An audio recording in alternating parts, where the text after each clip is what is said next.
کے اندر اہل ایمان کے لیے کچھ اور ہے. اچھا، یہ کمنگ بیک، میں اس کے پارٹ 2 میں آ رہا ہوں کہ ہم بنی اسماعیل کا بھی ذکر نہیں ہے کہیں پہ قرآن میں، بنی اسرائیل کا ہے، بارہا ہے. آل یعقوب کی جب ہم بات کرتے ہیں تو اس میں بنی اسماعیل کو الگ تو نہیں کیا ہوا. آل یعقوب میں تو ہے ہی نہیں نا، بنی اسماعیل نہیں ہے.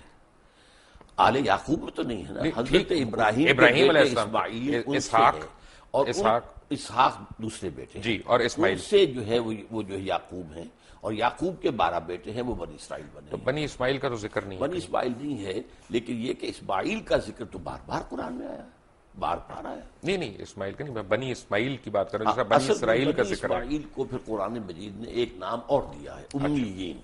امیین، امیین. ٹھیک ہے. تو جب ہم یہ درود شریف پڑھتے ہیں کہ کما بارکتا علی ابراہیم وعلی آل ابراہیم انک حمید مجید، bless us like you've blessed Abraham and the children of Abraham، یہ children of Abraham کون ہے؟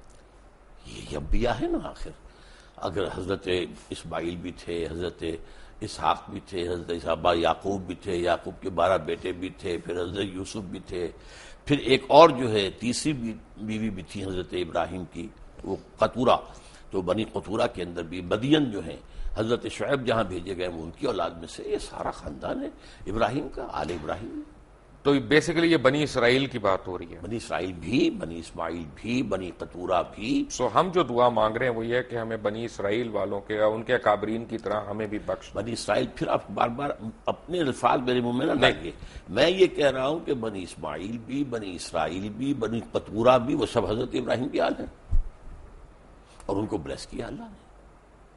حضرت بنی قطورہ کے اندر آپ کو معلوم ہے حضرت شعیب جیسے بڑے اتنی سمپل ڈسکرپشنز ہیں جو آپ نے جیسے سمجھایا، بڑی سمپل. یہ فرقے کہاں پہ بننا شروع ہوئے؟ کس کی فرقے؟ اسلام میں. اسلام میں فرقہ جو ہے میرے نزدیک، ویسے تو یہ کہ بے شمار بنے ہوں گے. خوارج کا فرقہ تھا، وہ ختم ہو گیا ہے تقریباً، اور مختلف لوگ آتے تھے، وہ ختم ہوتے گئے ہیں. اب تو فرقہ اگر کہلا سکتے ہیں تو صرف 2 ہیں، شیعہ اور سنی.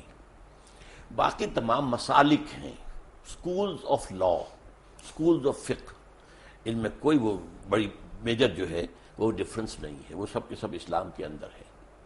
باقی یہ فرقے نہیں ہیں، یہ مسلک ہے. اچھا، اب یہ دونوں مجھے یہاں پہ بھی کنفیوژن ہے، کیونکہ جو میں نے پڑھا وہ یہ کہ امام ابو حنیفہ جو تھے وہ امام جعفر صادق کے اسٹوڈنٹ رہے ہیں، تو ان میں ڈفرنس کہاں پہ ہے؟ اصل میں امام جعفر صادق رحمۃ اللہ علیہ اور امام ابو حنیفہ یہ ہم عصر ہیں. حضرت امام جعفر جو ہیں وہ عمر میں بڑے تھے، حضرت ابو حنیفہ چھوٹے تھے.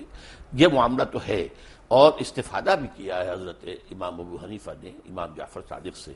لیکن بعض معاملات کے اندر مثلا بڑا خوبصورت واقعہ آتا ہے کہ امام ابو حنیفہ نے جا کر کہا کہ میں نے سنا ہے کہ آپ مجھ سے کوئی ناراض ہیں حضرت جعفر صادق سے رحمۃ اللہ علیہ. تو کہا ہاں میں نے سنا ہے کہ تم ہمارے نانا کی حدیث پر اپنی رائے کو ترجیح دیتے ہو. انہوں نے اس کے حضرت حلقین بالکل نہیں، قطعاً غلط آپ کو بتایا گیا ہے. اگر میں اپنی رائے کو ترجیح دیتا تو مسح میں پاؤں کے تلوے کے مسح کا حکم دیتا، اوپر کا نہیں. زیادہ خراب تو تلوہ ہوتا ہے، میں اس کا حکم نہیں دیتا. حدیث کے اندر جو آیا اس پر عمل کرتا ہوں.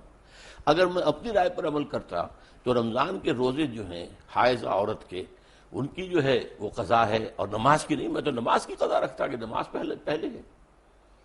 تو اس حوالے سے انہوں نے کہا کہ نہیں، ان کے درمیان کوئی اختلاف نہیں تھا، بہت اچھے تعلقات تھے. پھر فرق ہونا شروع ہو گیا. اس کے بعد فرق ہوا ہے. اس کے بعد کن باتوں پہ؟ کن باتوں پہ؟ اصل میں اس کے تفاصیل میں جانا مشکل ہے میرے لیے، لیکن بہرحال یہ کہ ایک فقہ بھی رفتہ رفتہ مرتب ہوئی ہے جو کہ فقہ جعفری کہلاتی ہے. اور اس کے بعد یہ کہ کب سے پھر وہاں ایک معصوم امام کا تصور ہوا ہے، اب یہ ایک ریسرچ کی بات ہے، میں اس میں تفصیل میں نہیں جا سکتا. لیکن ایک فرق مجھے لگتا ہے بڑا، اور مجھے لگتا ہے کہ فقہ جعفریہ کو ہم پہ ایک ایج ہے، وہ ہے اجتہاد کی. وہ آج کے زمانے میں بھی اجتہاد کر رہے ہیں، جبکہ ہم سنی سنائی اس طرح سے روایات پہ آگے. آپ کی بات صحیح ہے، میں مانتا ہوں اس کو. انہوں نے انسٹیٹیوشن آف اجتہاد کو کھلا رکھا ہے. ہمارے ہاں یہ کوئی 400 سال سے 500 سال سے یہ بند ہے. تو اس سے بھی لیکن کوئی بہت بڑا فرق واقع نہیں ہوا ہے. فرق ہوتا ہے نا. اب تو ہمارے دیکھیں نا، امام ابن تیمیہ کے پاس ایک دفعہ اب بھی میں آپ سے عرض کرتا ہوں کہ فقہی لیول پر فقہ جعفری اور فقہ حنفی اور فقہ مالکی میں بہت زیادہ فرق نہیں ہے. فرق کیا؟ بہت کم فرق ہے. اب یہ کہ ایک ہاتھ چھوڑ کر نماز پڑھ رہے ہیں تو مال کی بھی ہاتھ چھوڑ کر پڑھ رہے ہیں. کسی نے یہاں ہاتھ باندھ لیا ہے نیچے ناف کے اور کسی نے یہاں ہاتھ باندھ, کوئی فرق نہیں پڑتا. ساری تو ریکارڈڈ ہسٹری ہے ہماری پچھلے 1400-1500 سال کی. تو حجۃ الوداع پہ حضور اکرم صلی اللہ علیہ وسلم نے جس طرح نماز پڑھی وہ ہم کیوں رائج الوقت نہیں کر سکتے؟ میرے نزدیک تو رائج الوقت وہی رہی ہے اور حضور نے جس طرح کیا ہے وہی ہے, لیکن یہ کہ حضور کا معاملہ یہ معلوم ہوتا ہے کہ آپ بھی اس کے اندر کوئی تبدیلی کرتے رہتے تھے اور میں سمجھتا ہوں کہ اس سے ایک وسعت پیدا ہوئی. ڈاکٹر صاحب ایک میں بڑا سینسٹیو سوال پوچھنے لگا ہوں اور میں ناظرین سے ریکویسٹ کروں گا کہ میری بات کو غلط نہ سمجھیں. میں اپنی علم کے لیے کم علمی کا میں اعتراف کرتے ہوئے میں یہ سوال پوچھ رہا ہوں کہ ہم سارے احادیث کے ماننے والے ہیں, سنت کے ماننے والے ہیں, ورنہ مسلمان ہی نہیں کہلا سکتے. اگر کوئی بھی شخص یہ کہے کہ میں سنت رسول کو نہیں مانتا یا احادیث کو نہیں مانتا تو وہ تو مسلمان ہی نہیں ہے. لیکن ہم حدیث جب پڑھتے ہیں تو اس میں ہم دیکھتے ہیں کہ کرونالوجیکل آرڈر نہیں ہے کہ اگر حضور اکرم صلی اللہ علیہ وسلم نے ایک دفعہ پانی کھڑے ہو کے پیا, یہ نہیں پتا کون سے دن, کون سی تاریخ, کس وقت. اسی طرح انہوں نے پانی بیٹھ کے بھی پیا, کون سے دن, کون سی تاریخ, کون سے وقت. تو اس میں پرابلم یہ ہے کہ چند صحابہ جنہوں نے اس کے راوی ہیں, ادھر بھی کوئی صحابی راوی ہیں. اب میرے اور آپ کے اوپر ڈیپینڈ کرتا ہے ہم کس صحابی کی روایت کو لے رہے ہیں. جو اس کو صحابی کی روایت کے علاوہ یہ کہ صحابی سے جب روایت ہوتے تابعین, تبع تابعین تک ہوتے ہوئے محدثین تک آئی تو کون سی چین زیادہ مضبوط ہے بس. اور اس میں کوئی فرق نہیں. میں سمجھتا ہوں اس میں وسعت پیدا ہو گئی کہ معلوم وقت کھڑے ہو کر بھی پیا جا سکتا ہے اور بیٹھ کر بھی پیا جا سکتا ہے. عام طور پر آپ بیٹھ کر پیتے تھے لیکن کبھی ایسا بھی ہوا کہ آپ نے کھڑے ہو کے پیا تو گویا کہ اس کا جواز ہے. کیونکہ کمنگ بیک ٹو عذاب قبر, 1 منٹ کے لیے اگر آپ اجازت دیں تو عذاب قبر کے اوپر میں واپس آؤں. میں نے جب قرآن مجید پڑھا, انسان کو پڑھتے رہنا چاہیے لیکن ہم ذرا کمزور لوگ ہیں, کبھی کبھی پڑھتے ہیں, تو جب پڑھتا جا رہا ہوں تو میں نے یہ دیکھا کہ اس میں کسی پیغمبر نے اپنی قوم کو عذاب قبر سے نہیں ڈرایا. جس نے بھی ڈرایا قیامت کے عذاب سے ڈرایا. لیکن قرآن مجید کے اندر میں آپ کو 2 حوالے دے چکا ہوں. یہ کہ یضاعف لہ العذاب یوم القیامہ, قیامت کے دن عذاب دگنا کر دیا جائے گا ان کے لیے. گویا کہ پہلے بھی عذاب کی کوئی شکل تھی.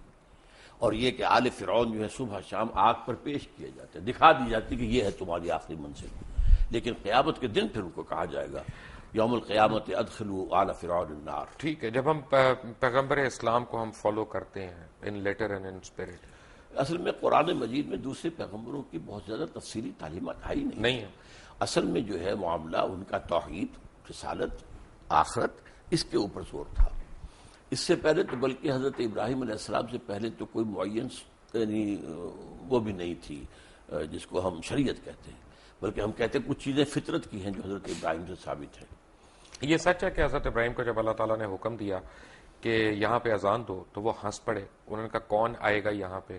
تو پھر اللہ تعالیٰ نے کہا نہیں, یہ میرا وعدہ ہے کہ قیامت تک لوگ تمہاری اذان کا جواب دیں گے. اور میرے علم میں یہ نہیں ہے کہ حضرت ابراہیم ہنس پڑے, میرے علم میں نہیں ہے. پتہ نہیں آپ نے کہاں پڑھا ہے اس کو. میں نے اسی طرح کی جو کتابیں ہوتی ہیں موت کا منظر وغیرہ, جی اپنا ہمارے تو ملک میں یہ بہت زیادہ دستیاب ہے نا, اور آپ جیسے علماء ان کو کھل کے بدعت بھی نہیں کہہ رہے. کوئی حرج بھی نہیں ہے, کوئی اس کے اندر کفر بھی نہیں آ جاتا. میں نے صرف آپ کو بتایا کہ میں نے نہیں کیا. بدعت تو یہیں سے شروع ہوتی ہے نا سر, وہی ابتدائی عمل ہے نا بدعت کا.